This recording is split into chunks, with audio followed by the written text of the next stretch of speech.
Hello बच्चों, TWS परिवार में आप सभी का स्वागत है बच्चों। तो हम लोग इस सीरीज में कर रहे हैं क्लास 10th का मैथमेटिक्स। ये क्लास बेसिकली डॉक्टर मनोहर रे बुक पे आधारित होती है बच्चों, जिसमें हम लोग कर रहे थे अध्याय 3। ठीक है, अध्याय 3 में आज हम लोग करने वाले हैं प्रश्नावली 3G के क्वेश्चन। ठीक है बच्चों, तो चलिए आइए करते हैं। और पीछे मैं आशा करता हूँ कि आप सभी लोगों ने बहुत ही अच्छे से कर लिया होगा सब कुछ और कोई भी दिक्कत नहीं आई होगी, क्योंकि कमेंट बॉक्स में ऐसा कुछ आया नहीं तो फिर हम तो यही मान लेंगे कि कोई दिक्कत नहीं आई है। वैसे कोई दिक्कत आनी भी नहीं चाहिए आप लोगों को। ठीक है, तो चलिए देखिए, पहला क्वेश्चन इसमें क्या दिया हुआ है कि निम्नांकित कथन को समीकरण द्वारा अभिव्यक्त कीजिए। ठीक है, क्या दिया हुआ है कि निम्न कथन को समीकरण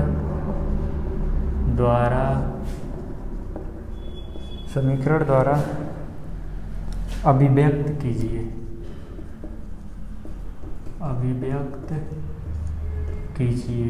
ठीक है, निम्न कथन को समीकरण द्वारा अभिव्यक्त कीजिए। क्या कथन है? एक पिता की आयु उसके पुत्र की आयु से 4 गुनी है। एक पिता की आयु उसके पुत्र की आयु से 4 गुनी है। ठीक है, ये दिया हुआ है। 7 वर्ष बाद पिता की आयु पुत्र की आयु की 2.5 गुनी हो जाएगी। 7 वर्ष बाद पिता की आयु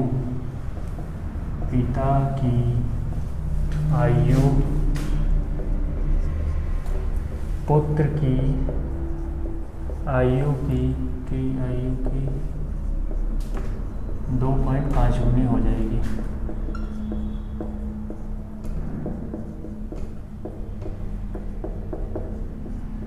ये हमारा कथन दिया हुआ है, इसको हमें बीजगणितीय समीकरण के रूप में व्यक्त करना है। तो कैसे करेंगे, आइए देखते हैं। देखिए, पहले हम मान लेते हैं पिता की आयु, ठीक है, और पुत्र की आयु को कोई भी एक चर मान लेंगे। ठीक है, मान लेते हैं कि माना पिता की आयु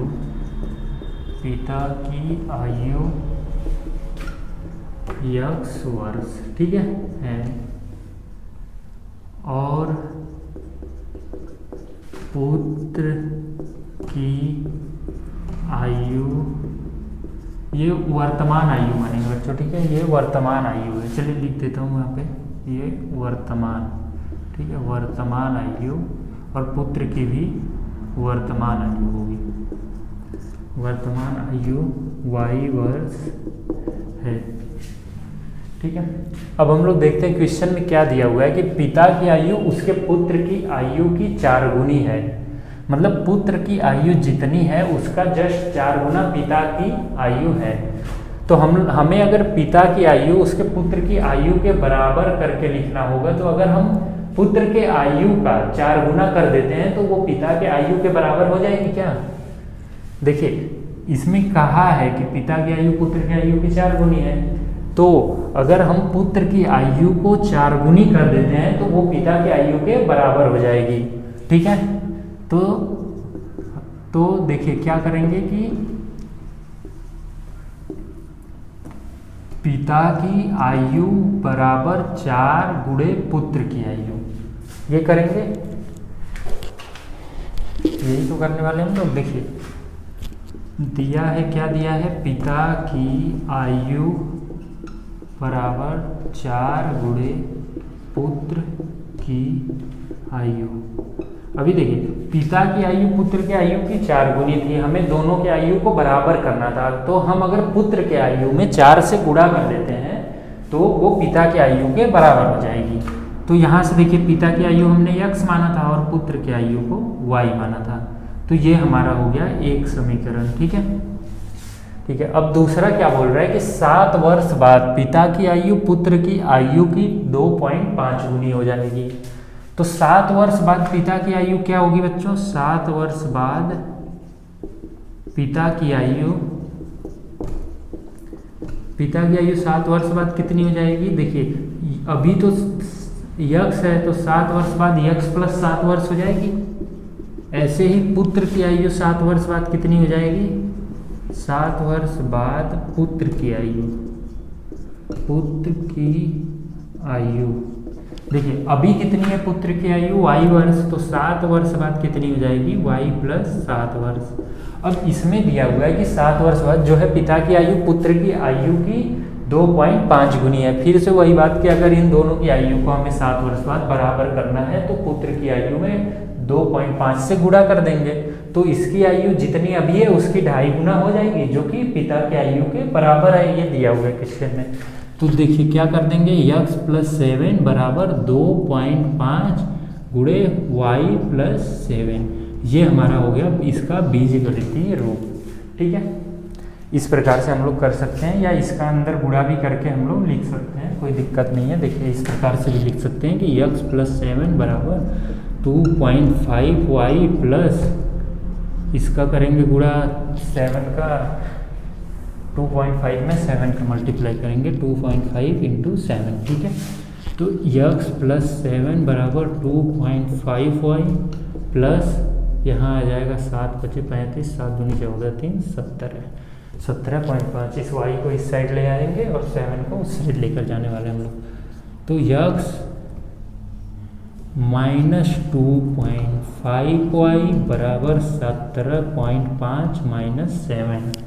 ठीक है, तो अभी क्या आ जाएगा देखिए, यक्स माइनस 2.5 वाई बराबर 10.5। ये हमारा हो जाएगा इसका बीजगणितीय रूप। एक तो हमारा ये समीकरण हो जाएगा बच्चों, एक हमारा ये हो जाएगा। ठीक है, समीकरण के द्वारा इस प्रकार से आप इसे अभिव्यक्त कर सकते हैं। चलिए अगले क्वेश्चन की ओर चलते हैं। Question number 2।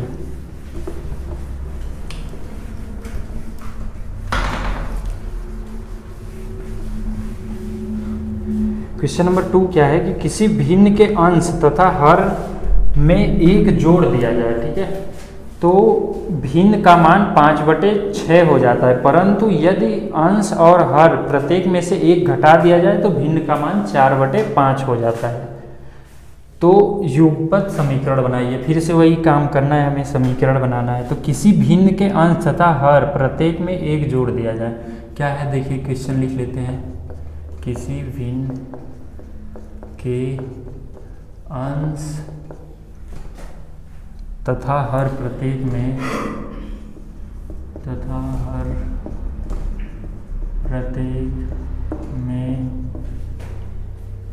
एक जोड़ दिया जाए,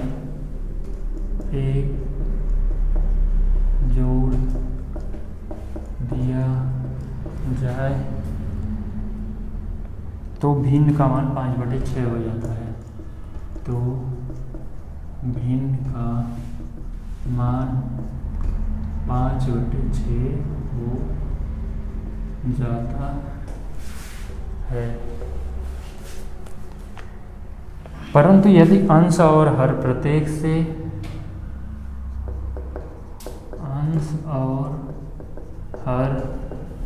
प्रत्येक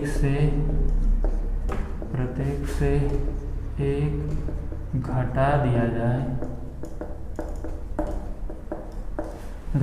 जाए तो भिन्न का मान 4/5 हो जाता है। तो भिन्न का मान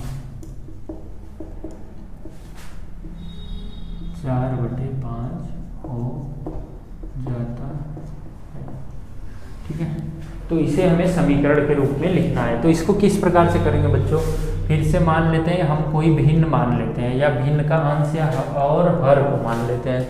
तो चलिए इसमें सबसे पहले मान लेते हैं कि माना भिन्न क्या है, x/y है। ये अंश होता है, ये हर होता है, आपको पता ही है।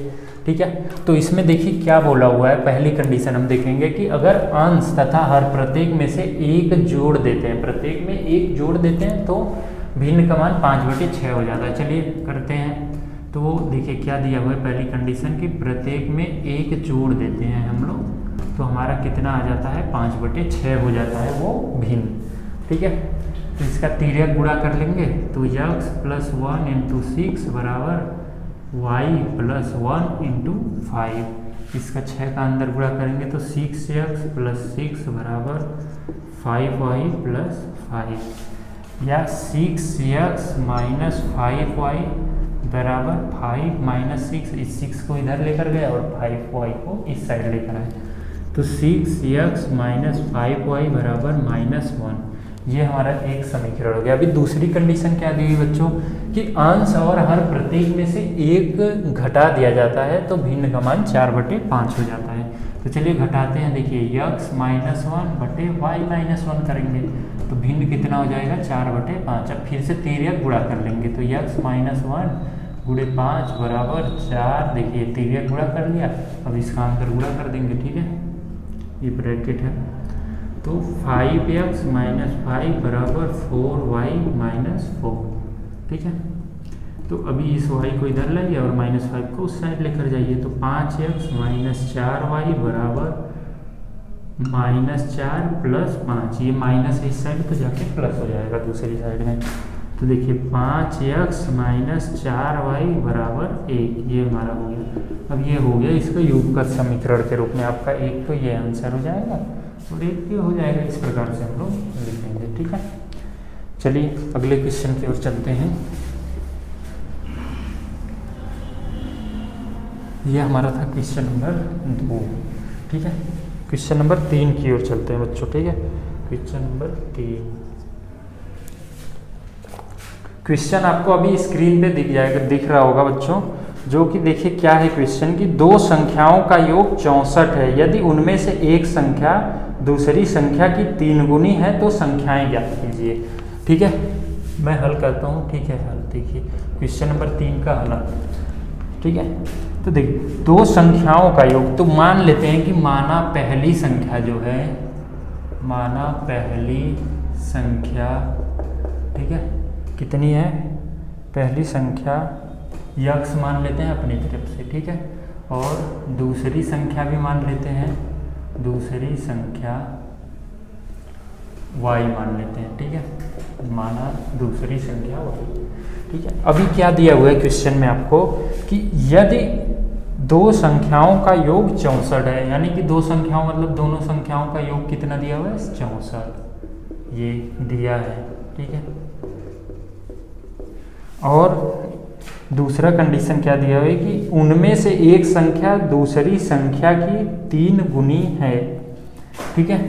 तो देखिए एक संख्या जो है दूसरी संख्या की 3 गुनी है, अगर ये x है, ठीक है, ये अगर x है तो ये जो y है ये बराबर 3x हो सकती है, ऐसा आपके क्वेश्चन में दिया हुआ है, ठीक है।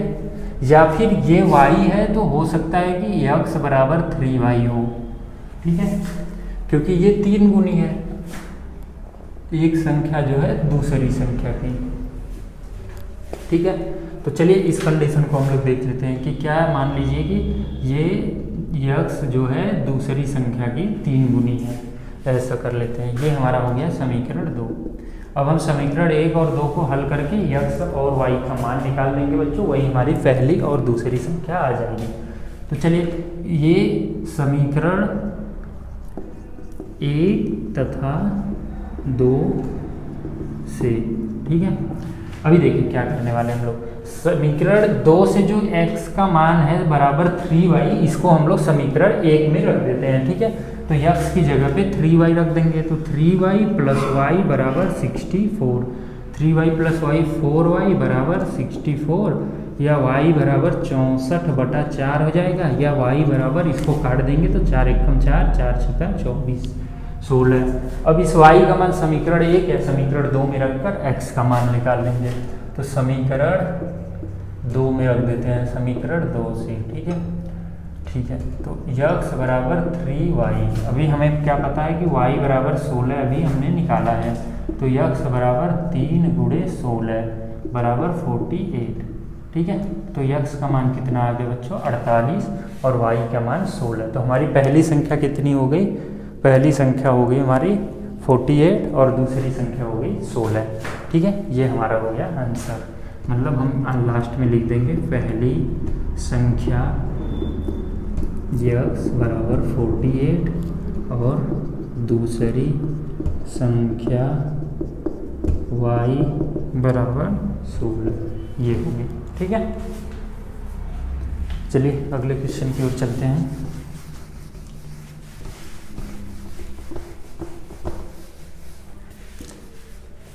अगला क्वेश्चन है क्वेश्चन नंबर 4। ठीक है, क्वेश्चन आपको स्क्रीन पे दिख रहा होगा बच्चों। ठीक है, तो देखिए क्वेश्चन नंबर 4 क्या दिया हुआ है कि यदि हम अंश में 1 जोड़ दें और हर में से 1 घटा दें तो भिन्न 1 में बदल जाती है। यदि हर में 1 जोड़ दें तो यह 1/2 हो जाती है। वह भिन्न क्या है? ठीक है, तो कोई भिन्न है बच्चों। ठीक है, हम लोग पहले ही मान लेते हैं कि माना भिन्न जो है x/y है। ठीक है, मान लेते हैं कि ठीक है। अभी देखिए क्या दिया हुआ है इसमें कि दिया है आपका क्वेश्चन नंबर 4 में कि यदि अंश में 1 जोड़ दें और हर से 1 घटा दें तो भिन्न जो है क्या हो जाती है? 1 हो जाती है। तो दिया क्या है बच्चों, उस हिसाब से हम लोग करने वाले हैं। ठीक है, अंश में 1 जोड़ रहे हैं, ठीक है, और हर से 1 घटा रहे हैं। ठीक है, तो जो है भिन्न 1 हो जाती है, यही दिया है आपका। तो इसका देखिए तिर्यक गुणा कर लेते हैं, तो x + 1 बराबर y - 1। तो x - y बराबर -1, इस 1 को इस साइड लाएंगे तो -1, यानी x - y बराबर -2 आ गया। अभी दूसरी कंडीशन क्या दी हुई बच्चों कि यदि हर में 1 जोड़ देते हैं तो यह 1/2 हो जाती है। मतलब x/y + 1 बराबर 1/2। फिर से तिर्यक गुणा करते हैं तो 2x बराबर y + 1। ठीक है, या 2x - y बराबर 1। अब इन दोनों समीकरण को हल करके हम लोग जो है x और y का मान निकाल लेंगे, जिससे कि हमें भिन्न पता चल जाएगा। तो अगर समीकरण 1 माइनस समीकरण 2 कर देते हैं बच्चों। ठीक है, तो देखिए समीकरण 1 माइनस समीकरण 2। ठीक है, क्यों कर रहे हैं माइनस? क्योंकि देखिए ये y और ये y दोनों सेम है बिल्कुल, और इनका जो है चिन्ह भी सेम है, इसलिए हम लोग घटाएंगे। अगर विपरीत होता चिन्ह इन दोनों का तो हम इसे समीकरणों को जोड़ देते। ठीक है, तो चलिए एक देखिए x - y - 2x + y बराबर -2 - 1। ठीक है, देखिए इसको माइनस हम करने वाले हैं, तो माइनस किया हमने तो क्या हो गया यहाँ पे देखिए x - y।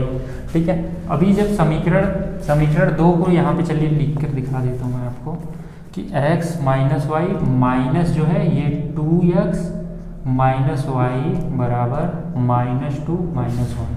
ठीक है, अब इस माइनस का अंदर गुणा कर लेते हैं, देखते हैं x - y और -2x और माइनस का गुणा होकर +y बन जाएगा यहाँ पे, और ये -2 - 1 -3 हो जाएगा। तो देखिए ये y और ये y कट जाएगा, प्लस माइनस है, और यहाँ पे x - 2x कितना आ जाएगा बच्चों? -x आ जाएगा। x में से 2x गया तो -x बच जाएगा, बराबर -3। ये माइनस से कट जाएगा तो x बराबर 3 आ गया। अब इस x का मान किसी भी एक समीकरण या समीकरण 2 में रखकर y का मान निकाल लेंगे।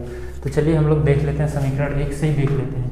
तो समीकरण 1 से, ठीक है, तो x - y बराबर -2 है और x बराबर क्या है? -3। क्योंकि x बराबर -3 अभी हमने निकाला, तो यहाँ x बराबर 3, तो x का मान यहाँ पे 3 लिख देंगे, -y बराबर -2। अब इस 3 को इस साइड लेकर जाते हैं हम लोग, तो -y बराबर -2 - 3, या -y बराबर -5 हो जाएगा। देखिए, और ये माइनस से कट गया तो y बराबर 5। तो हमारा भिन्न क्या आ जाएगा?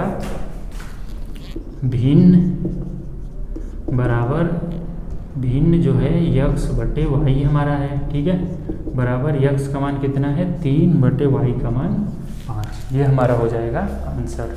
ठीक है, ठीक है बच्चों, चलते हैं अगले क्वेश्चन की ओर।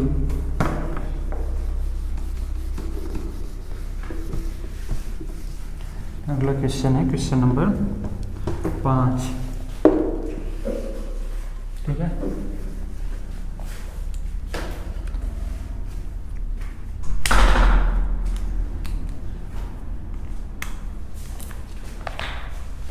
देखिए आपको क्वेश्चन जो है स्क्रीन पे दिख रहा होगा। तो अगला क्वेश्चन क्या है बच्चों, यदि किसी भिन्न के अंश में 6 जोड़ दिया जाए तो भिन्न 1/2 हो जाती है। यदि उसके हर में 7 जोड़ दिया जाए तो वह 1/3 हो जाती है। वह भिन्न ज्ञात कीजिए।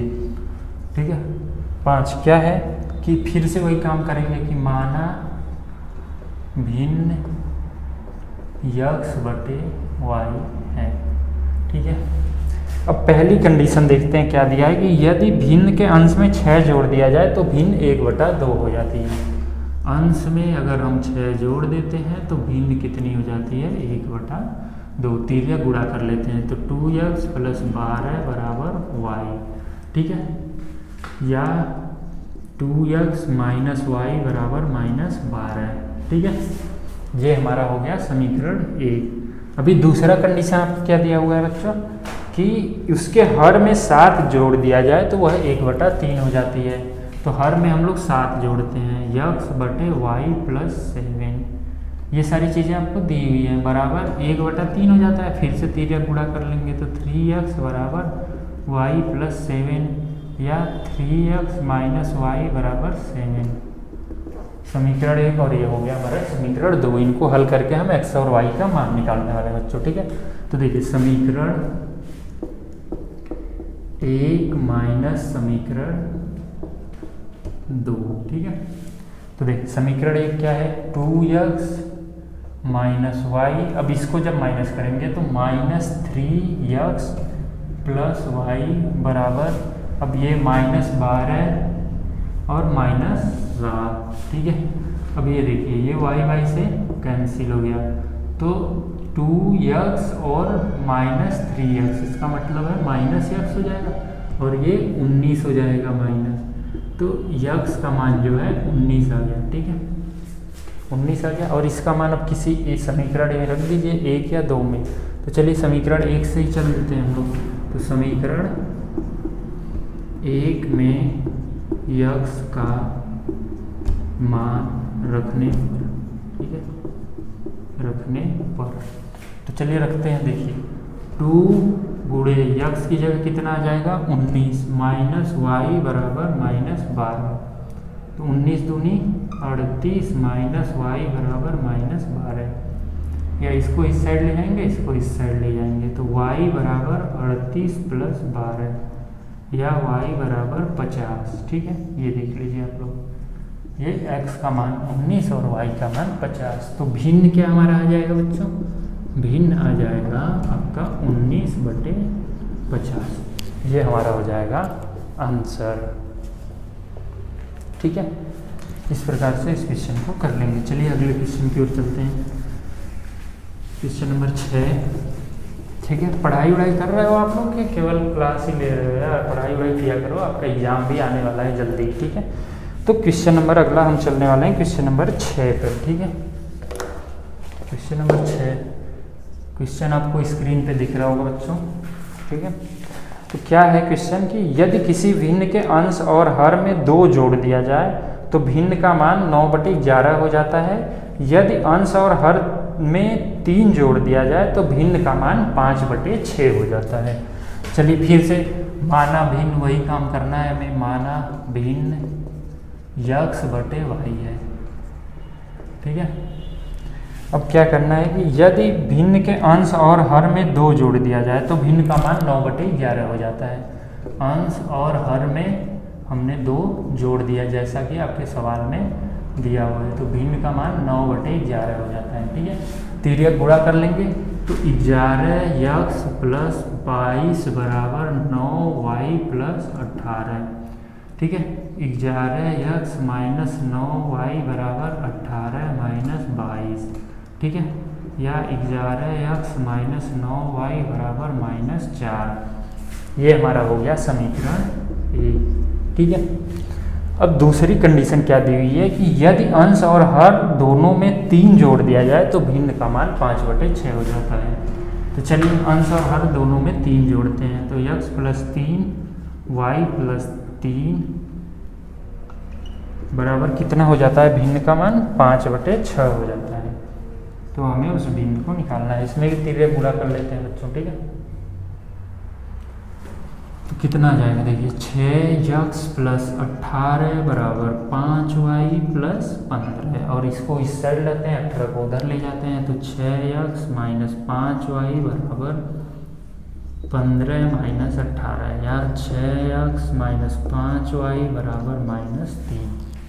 अब देखिए इसमें क्या है, ये हमारा हो गया समीकरण 2। अब समीकरण 1 और 2 को हल करके हमें निकाल लेना है x और y के मान। तो अगर हम इस समीकरण में 6 से गुणा कर देते हैं और इस समीकरण में समीकरण 2 में जो है 11 से गुणा कर देते हैं, ठीक है। तो चलिए समीकरण 1 गुणे 6 माइनस समीकरण 2 गुणे 11, ठीक है।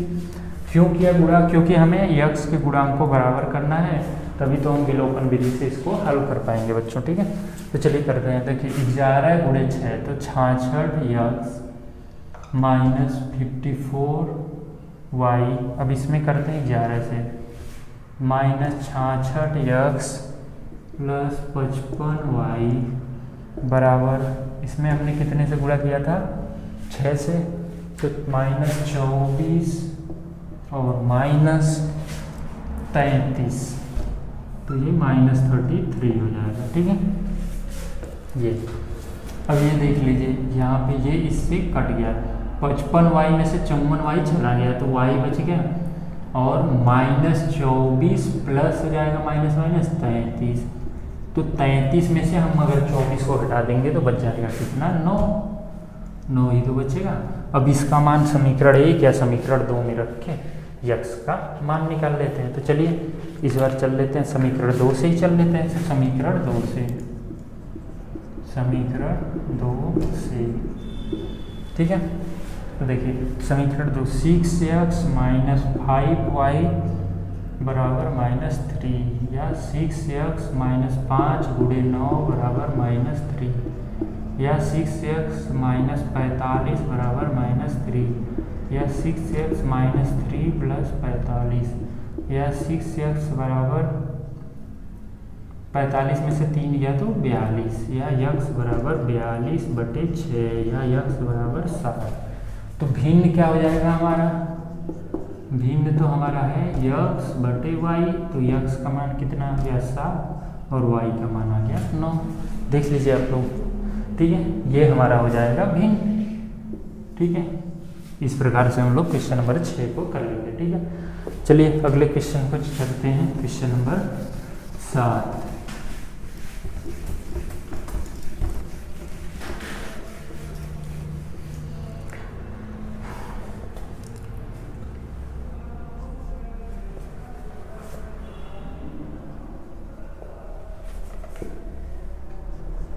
ठीक है, देखिए क्वेश्चन आपको स्क्रीन पे दिखाई दे रहा होगा बच्चों। क्या है क्वेश्चन?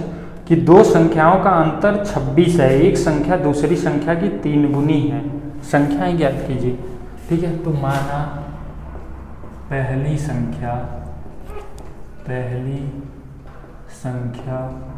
यक्स है और दूसरी संख्या क्या हो जाएगी बच्चों?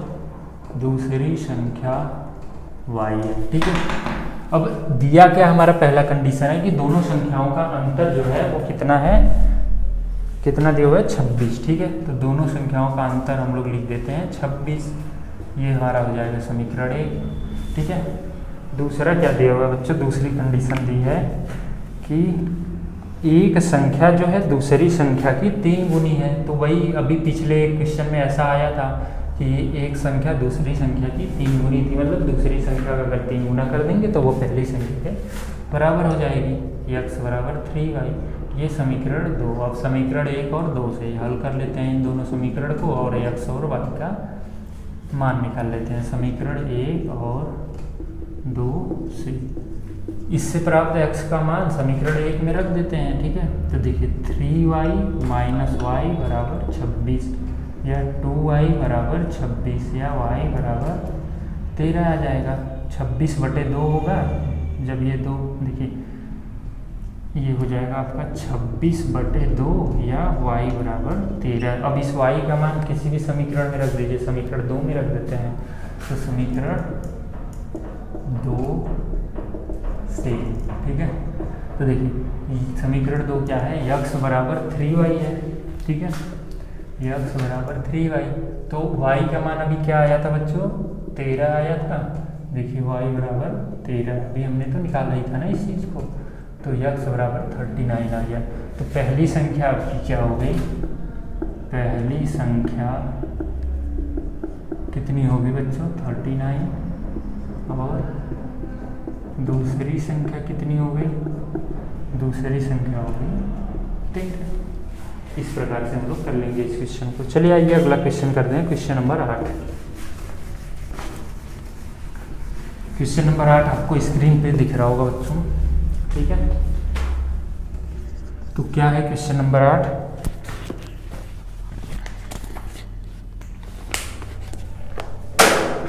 क्वेश्चन नंबर 8 है कि किसी बच्चे को अपने घर से पिकनिक स्थल पैदल पहुंचने में 6 घंटे लगते हैं, किंतु साइकिल से उसी दूरी को 2 घंटे में तय कर सकता है।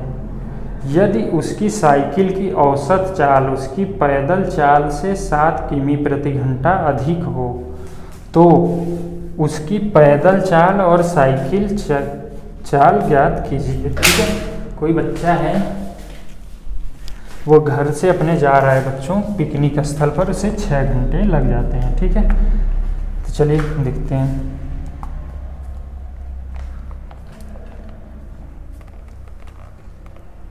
क्या क्या दिया है इस चीज़ को लिख लेते हैं हम लोग। बच्चे को घर से पिकनिक स्थल जाने में कितना टाइम लगता है, बच्चे को घर से पिकनिक स्थल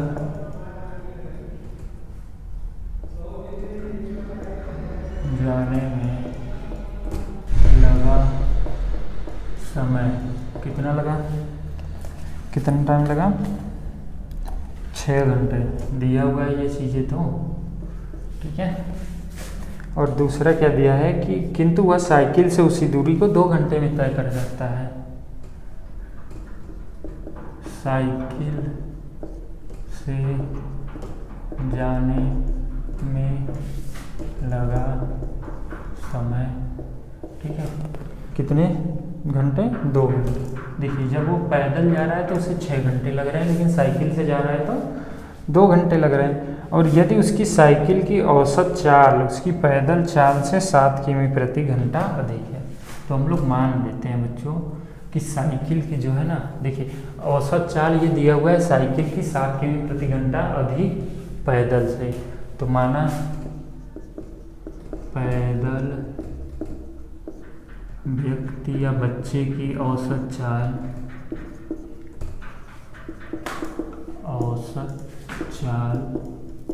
कितनी है, यक्स किमी, चाल का जो भी मात्रक होता है वो हम लिखेंगे प्रति घंटा, ठीक है।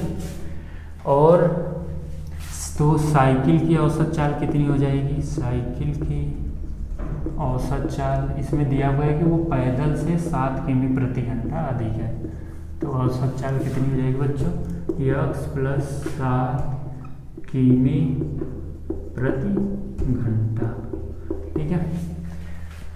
अब क्या करेंगे हम लोग, देखिए दोनों कंडीशन में ये सेम दूरी जा रहा है, या पैदल जा रहा है या साइकिल से जा रहा है, ठीक है।